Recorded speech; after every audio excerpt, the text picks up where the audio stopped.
जय हिंद। नमस्कार। कैसे हैं आप लोग? सब ठीक ठाक? मैं उम्मीद करता हूँ कि आप ठीक ठाक होंगे सभी लोग। ठीक है, मैं आज आप सबके समक्ष राज्य व्यवस्था की कक्षा में, संविधान की कक्षा में, ठीक है, मौलिक अधिकार की कक्षा में मैं आज आपसे बात करूँगा। मौलिक अधिकार क्या होता है? हमने पिछले वीडियो में देखा था कि फंडामेंटल राइट्स क्या है, कहाँ से आया, कैसे आया, अधिकार कितने टाइप्स के होते हैं, हमने देखा पीछे के वीडियो में। आज हम लोग यहाँ से देखेंगे, अनुच्छेद 12 से आज देखेंगे। यहाँ जितना अधिकार वगैरह सब देखना था हमने देखा। हम लोग आज यहाँ से अनुच्छेद 12 से देखेंगे। ठीक है, ध्यान से सुनिएगा, ध्यान से देखिएगा। आप इसको पढ़िए, इसके बाद आप किसी इंस्टीट्यूट का वीडियो देखिए। इससे बेहतर हो तो फिर बताइएगा आप मुझे। बोर्ड खराब है, डिजिटल बोर्ड नहीं है, लेकिन कॉन्सेप्ट में कोई कमी नहीं होगी, आपको समझने में कोई कमी नहीं होगी। ठीक है, अनुच्छेद 12 की बात करता हूँ। अनुच्छेद 12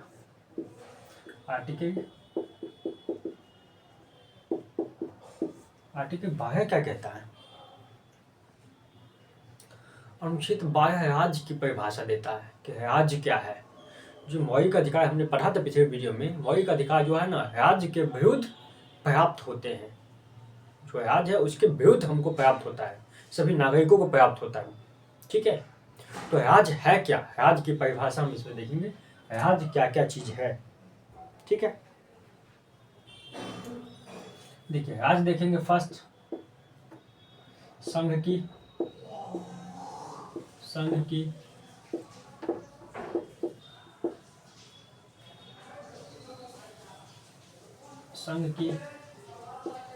विधायिका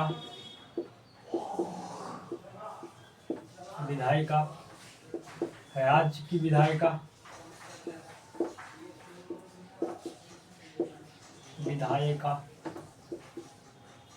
ठीक है, संघ की कार्यपालिका, राज्य की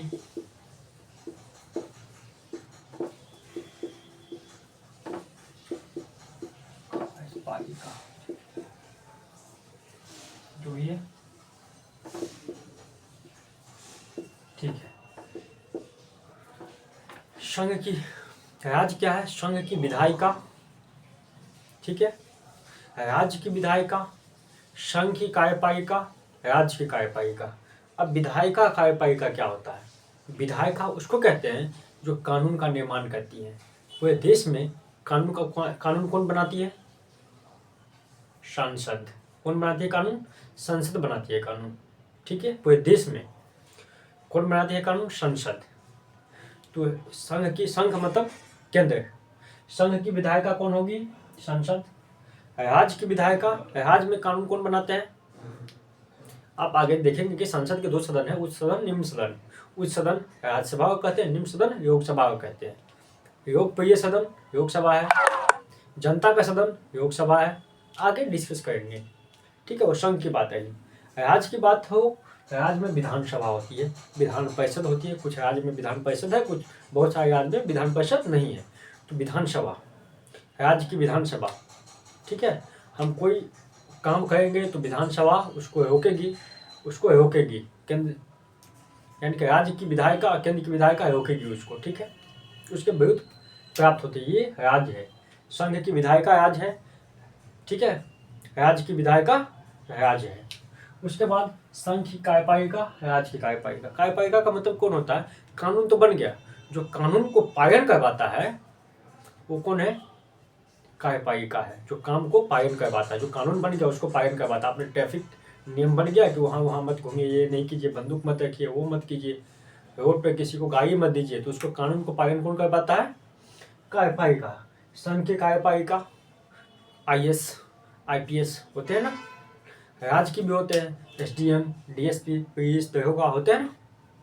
तो ठीक है, संघ की विधायिका हो गया, संघ की कार्यपालिका हो गया, राज्य की विधायिका, राज्य की कार्यपालिका। ठीक है, कोई दिक्कत नहीं यहाँ तक। विधायिका का मतलब एक ही चीज समझे, जो कानून बनाती है। कार्यपालिका का मतलब जो कानून, ठीक है, लागू कर पाती है। ठीक है, ठीक है। स्थानीय स्वशासन, स्थानीय स्वशासन, स्वशासन, स्थानीय स्वशासन, स्वशासन, स्थानीय स्वशासन में क्या आएगा? पंचायत। आप कोई गलत काम कीजिएगा तो पंचायत फिर रोकेगी आपको, पंचायत। स्थानीय स्वशासन में कौन आता है? पंचायत आता है, पंचायत सब आते हैं। ठीक है, उसके बाद अन्य प्राधिकरण आता है, अन्य प्राधिकरण। देखिए, आप कोई गलत काम कीजिएगा, कोई जो फंडामेंटल राइट्स में नहीं है, उसके विरुद्ध काम कीजिएगा तो ये आपको रोकेगी। इसके विरुद्ध आपको फंडामेंटल राइट्स दिए जाते हैं। ठीक है, आप किसी को रोड पर गया दिए बिना मतलब होगा तो आपका फंडामेंटल राइट्स तो नहीं है। किसी को पीटना, किसी को कूट दिए तो आपको पकड़ के ही आपको भी कूट देंगे अच्छा से। कार्यपालिका जो कानून पालन करवाते हैं, दरोगा, पुलिस, एसपी, डीएसपी, है ना, पकड़ के अच्छा से कूटेंगे। अब टैक्स बना है, जमीन पे टैक्स देना है। ठीक है, आप कोई घर बनाते हो, उस पर टैक्स देना है। टैक्स नहीं दोगे तो क्या आएगी? एसडीएम आएगी, डीएसपी आएगी, सॉरी एसडीएम आएंगे। ठीक है, डीएम आएंगे, रेवेन्यू ऑफिसर आएंगे। तो ये कार्यपालिका जो काम को, जो कानून को लागू करवाते हैं। कार्यपालिका होता है, विधायिका मतलब जो कानून बनाते हैं। ठीक है, अन्य प्राधिकरण क्या होता है? स्थानीय स्तर पर पंचायत भी डिस्टर्ब आपको कर सकती है, लेकिन पंचायत के विरुद्ध आपको मौलिक अधिकार है। अपने अधिकार के बाद में जाते हैं तब आपको ये डिस्टर्ब करेंगे। अपने अधिकार में रहते हैं तो आपको कोई डिस्टर्ब नहीं कर सकता है। ठीक है, अन्य प्राधिकरण में एक केस आया सोम प्रकाशवाद 1981। एक केस आया सोम प्रकाशवाद, सोम प्रकाशवाद 1981। केस को हिंदी में वाद कहते हैं। याद रखिएगा कि वाद, जहां जहां वाद बोलेंगे तो समझ जाइएगा केस। ठीक है, सोम प्रकाश केस आया 1981 में। इस केस में अन्य प्राधिकरण को डिफाइन किया गया। इस वाद में अन्य प्राधिकरण को परिभाषित किया गया,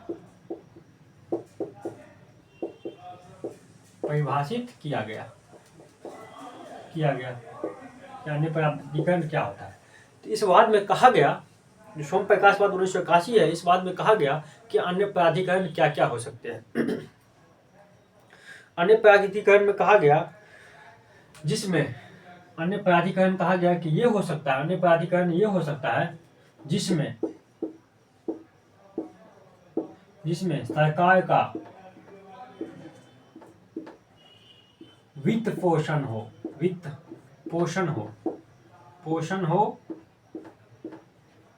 जिसमें सरकार का वित्त पोषण हो, वो अन्य प्राधिकरण है। जो सरकार, जो कंपनी या जो अथॉरिटी सरकार के पैसों से चलती है, वो आपको डिस्टर्ब कर सकते हैं। यानी कि सरकारी कंपनी है, सरकारी निगम, ठीक है, जो सरकार के सहयोग से चलती है, वो आपको डिस्टर्ब कर सकती है। वो अन्य प्राधिकरण में 1981 के सोम प्रकाशवाद में ये चीज कहा गया। ठीक है, 1981 सोम प्रकाशवाद में कहा गया कि अन्य प्राधिकरण का मतलब वो हुआ जो सरकार के वित्त पोषण से चलता हो। ठीक है, जैसे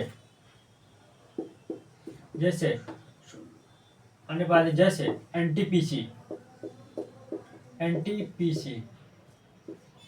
ONGC.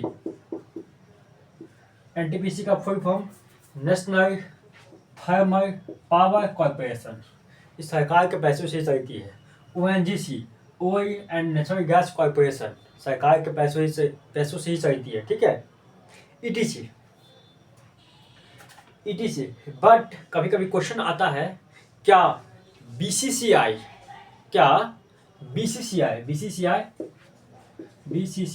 Bharat cricket council of India, क्या बीसीसीआई अन्य प्राधिकरण है?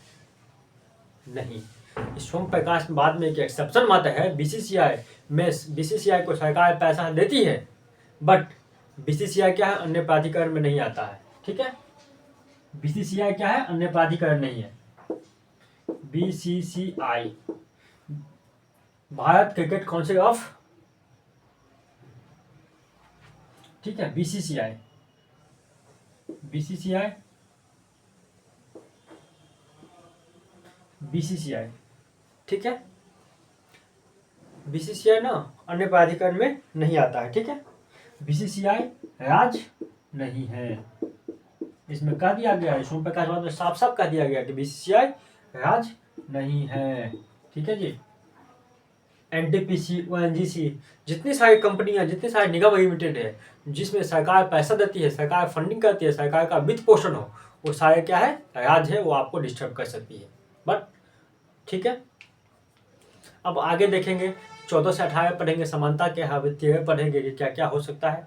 12 में इतना ही है कि राज्य का अनुच्छेद 12 बस राज्य का परिभाषा बताता है कि राज्य क्या है क्या नहीं है, ठीक है।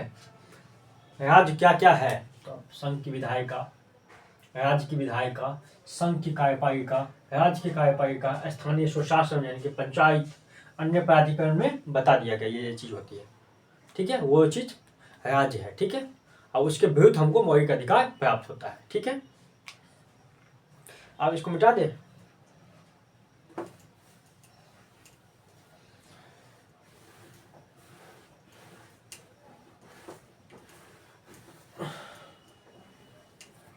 ठीक है,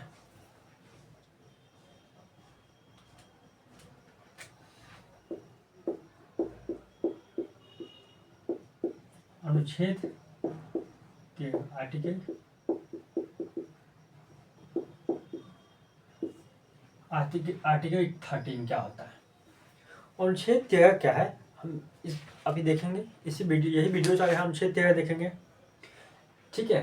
अनुच्छेद 13 कहता है ऐसा कोई कानून, नियम, उपनियम, आदेश, अध्यादेश, अधिसूचना, ठीक है, जो मौलिक अधिकार के खिलाफ है या उसके प्रभाव को कम करती है तो न्यायपालिका क्या करेगी? उसको रद्द कर देगी। न्यायपालिका उस कानून के उस भाग को रद्द कर देगी, ठीक है। अनुच्छेद कहता है ऐसा कोई कानून, ठीक है, ऐसा कोई कानून, ठीक है। दूसरा नियम, तीसरा उपनियम, अध्यादेश, अधिसूचना, ठीक है, ठीक है, आदेश, ठीक है, इसको, ठीक है, देखिए इसको हुई कहते हैं, बाय हुई, ठीक है, आदेश, ये ऑर्डिनेंस हो गया, ठीक है। ऐसा कोई कानून, ठीक है, ऐसा कोई कानून, नियम, उपनियम, अध्यादेश, अधिसूचना, आदेश, ऐसा कोई कानून है, ऐसा कोई कानून हो, कोई कानून, कोई नियम कानून बन गया हो, ऐसा कोई नियम हो, ये नियम बन गया है, ठीक है। ऐसा कोई उपनियम हो, ऐसा कोई आदेश हो, ठीक है, आदेश कोई डीएम आदेश दे दिया कि जाओ उसको उठा कर आओ, ठीक है। ऐसा कोई अध्यादेश है, ऐसा कोई अधिसूचना है यानी कि नोटिफिकेशन है जो मौलिक अधिकार के खिलाफ है, ठीक है, ठीक है, मौलिक अधिकार के खिलाफ, यदि पूरा कानून मौलिक अधिकार के खिलाफ है, अपोजिट है, अपोजिशन में है, तो पूरे कानून को सुप्रीम कोर्ट न्यायपालिका रद्द कर देगी। यदि थोड़ा बहुत खिलाफ है, अपोजिशन में आता है, तो जितने कानून अपोजिशन में आएगा उस सब कानून को क्या करेगी? सुप्रीम कोर्ट खत्म कर देगी, समाप्त कर देगी।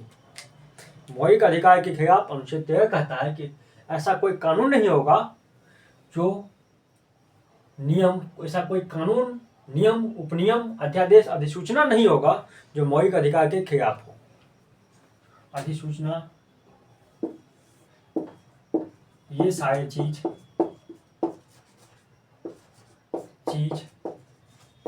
नहीं होगा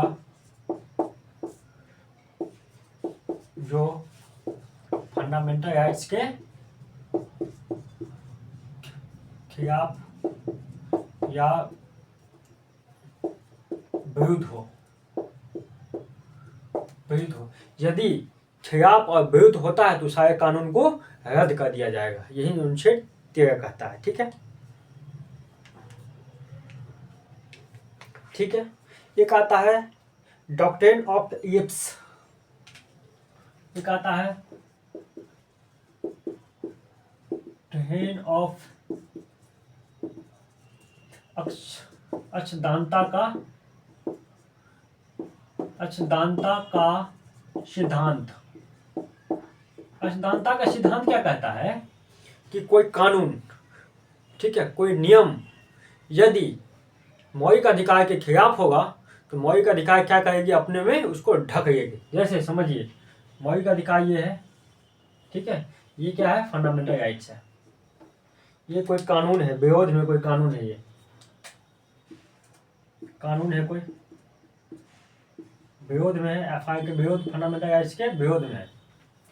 क्या करेगी, फंडामेंटल राइट्स इसको अपने में ढक लेगी, अपने अंदर समा देगी, यानी कि कानून ही खत्म हो जाएगा।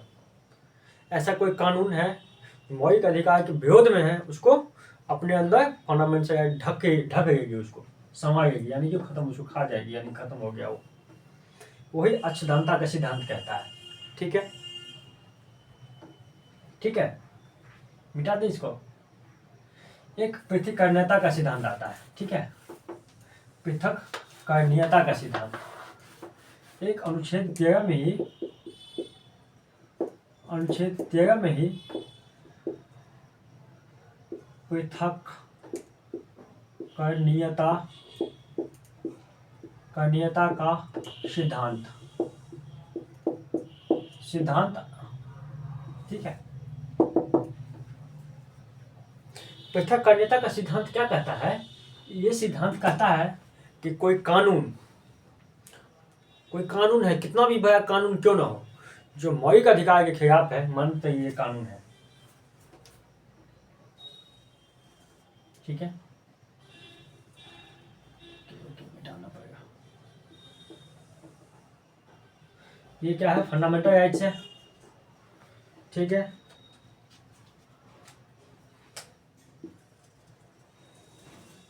ये क्या है, कानून है, कानून है, विरोध करता है एफआई की, फंडामेंटल राइट्स की विरोध करता है। ठीक है, तो पृथक्करणीयता का सिद्धांत क्या कहता है, ऐसा कोई कानून, नियम जो मौलिक अधिकार को विरोध में हो, ठीक है, तो उस पूरे कानून को हम खत्म नहीं कर सकते हैं, पूरे कानून को नहीं खत्म कर, यदि पूरा कानून विरोध करेगा पूरे कानून को तो खत्म में कर देंगे, लेकिन पूरे कानून विरोध नहीं करता, कानून का थोड़ा सा पार्ट, यानी कि 10 को कोई नया नियम बना, उसमें 10 को इंस्ट्रक्शन है, उसमें से 8 को इंस्ट्रक्शन या 9 को इंस्ट्रक्शन सही है, एक को इंस्ट्रक्शन क्या कहता है, फंडामेंटल राइट्स के अगेंस्ट में है, यानी कि मौलिक अधिकार का विरोध करता है, एक को इंस्ट्रक्शन, तो 10 इंस्ट्रक्शन को नहीं काट देंगे। ठीक है, बस 9 को इंस्ट्रक्शन ठीक रहेगा, बस ये जो इंस्ट्रक्शन मौलिक अधिकार के विरोध में होगा उसी इंस्ट्रक्शन को क्या कर देंगे, काट देंगे, रद्द कर देंगे, इसको क्या कर देंगे, जितना भाग विरोध करता है ना उतना ही भाग को खत्म कर देंगे। जैसे मन से किसी के हाथ में या बॉडी में या पाँव में कैंसर हो गया ना, उसको अब डॉक्टर ने कहा कि उसको काटना ही पड़ेगा, तो क्या उसको जान से मार दिया जाता, उसके पूरे बॉडी को काट दिया जाता? नहीं, जितने भाग खराब हो गया है उतने भाग को काटते हैं ना। ठीक उसी तरह पृथक्करणीयता का सिद्धांत कहता है कि कोई कानून जो मौलिक अधिकार के विरोध में है, जितना विरोध में है ना, जहाँ को पॉइंट उसका विरोध में है उतना ही पॉइंट को खत्म कीजिए, बाकी कानून को रहने दीजिए। ठीक है, यही चीज कहता है। ठीक है, इसी में केस आता है कि कोई कानून है तो उसको सुप्रीम कोर्ट ने संविधान संशोधन माना कि नहीं माना, यानी कि है संविधान संशोधन कानून है या नहीं है। मैं आपको बता दूं कि अनुच्छेद 13 को कहाँ से लिया गया, अमेरिका के संविधान से लिया गया, याद रखिएगा। अनुच्छेद 13 को अमेरिका के संविधान से लिया गया। ठीक है, कोई दिक्कत? अनुच्छेद 13 को कहाँ से, अमेरिका के संविधान से लिया गया है। ठीक है। माइक ही गिर गया भाई, 1 मिनट माफी चाहता हूँ। ठीक है, अनुच्छेद 13 को कहाँ से अमेरिका के संविधान से लिया गया है। ठीक है, एक चीज और कहता है, अनुच्छेद 13 का फर्स्ट, 13 का सेकंड। ठीक है, ठीक है, 13 का फर्स्ट, 13 का सेकंड। ठीक है, कहता है कि यदि 2 प्रकार की विधियां, ठीक है, ठीक है, दोनों प्रकार की विधियां यदि संविधान बनने से पहले का कोई कानून, या संविधान बन गया, या संविधान लागू हो गया, या संविधान लागू होने से पहले, या संविधान बनने से पहले का कोई कानून, या संविधान बन गया या संविधान लागू हो गया उसके बाद का कोई कानून, कोई नियम, कोई उपनियम, कोई अध्यादेश, कुछ भी फंडामेंटल राइट्स के विरुद्ध है, वैसे कानून को रद्द कर दिया जाएगा। ठीक है, डन, वही कहता है, कुछ नहीं है। ठीक है, अब एक चीज देखना है कि सुप्रीम कोर्ट कई बार केस आता है कि किस केस में कहा गया कि संविधान संशोधन है, किस में कहा गया संविधान संशोधन नहीं है। ठीक है, मैं थोड़ा थोड़ा बता ही देता हूँ, ज़्यादा टाइम नहीं होगा। ठीक है, संविधान संशोधन है, होना चाहिए, नहीं होना चाहिए। ठीक है, ठीक है, संविधान संशोधन विधि है या नहीं विधि है, कानून है या नहीं है, संविधान संशोधन विधि है या नहीं है। ठीक है, फर्स्ट केस आया 1951 में, शंकरी प्रसादवाद, शंकरी प्रसाद केस, केस कहिए या वाद कहिए, जहां जहां केस बताऊंगा समझिएगा वाद, वाद कहूंगा तो केस समझिएगा। उन्होंने शंकरी प्रसाद वाद में कहा गया, वाद 1951 में पूछेगा कि शंकरी प्रसाद केस कब हुआ, तो 1951 शंकरी प्रसाद केस में कहा गया, सुप्रीम कोर्ट ने कहा, वाद में सुप्रीम कोर्ट, सर्वोच्च न्यायालय ने कहा, सर्वोच्च न्यायालय ने संविधान संशोधन को विधि नहीं माना, विधि नहीं माना। ठीक है, 1951 में शंकरी प्रसाद वाद जो केस आया था, शंकरी प्रसाद केस आया था 1951 में, उन्होंने क्या कहा, संविधान संशोधन को विधि नहीं माना, कहा कि संविधान संशोधन कोई कानून नहीं है, संविधान संशोधन नहीं होनी चाहिए। ठीक है, उसके बाद एक केस आया, ठीक है, एक केस आ गया आपको 1965 में, एक केस आता है 1965 में, सज्जन सिंह बनाम सज्जन सिंह वर्सेस ठीक है, राजस्थान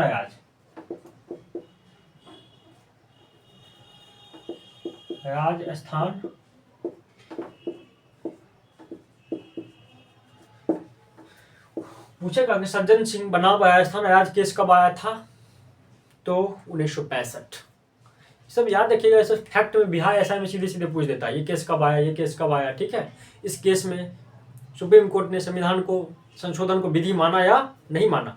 मैं जितना आपके एग्जाम में पूछेगा मैं उतना ही बताता हूँ, वो भी डेप्थ में बताता हूँ, ऐसा नहीं कि छोड़ छोड़ के